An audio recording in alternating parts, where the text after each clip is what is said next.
What in the Handmaid's Tale is this?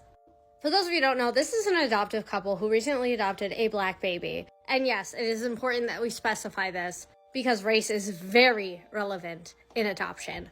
Not only do some places still charge based on the color of the baby's skin, but about 70% of adoptive parents are white. And the adoption industry has a history of not preparing adoptive parents to properly care for their children of color, especially black babies. But in what universe is this a trauma-informed, child-centered couple that thinks it's okay to post videos and pictures of the birth mother and the child on one of the most difficult days of their lives? As an adoptee and adoption educator, this is just honestly sickening to me. Because we have black and brown parents who have their children literally ripped away from them just because they decide not to give a vaccine. I've seen families have their children taken away because they can't afford food or medical care. And yet we're supposed to believe that this couple got approved to adopt, while at least one of these parents has a record, a literal criminal record. And I believe both of them are in recovery from addiction.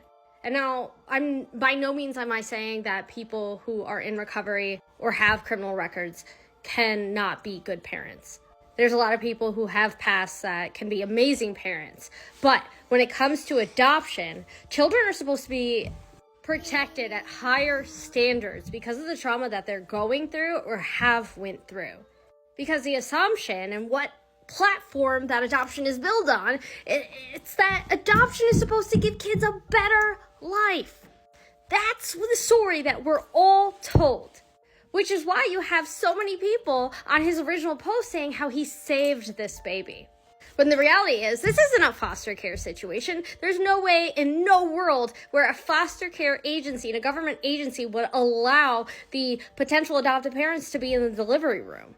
So that means this was a private infant adoption, and private infant adoptions have many issues with them, but one of them being the lack of oversight of adopted parents.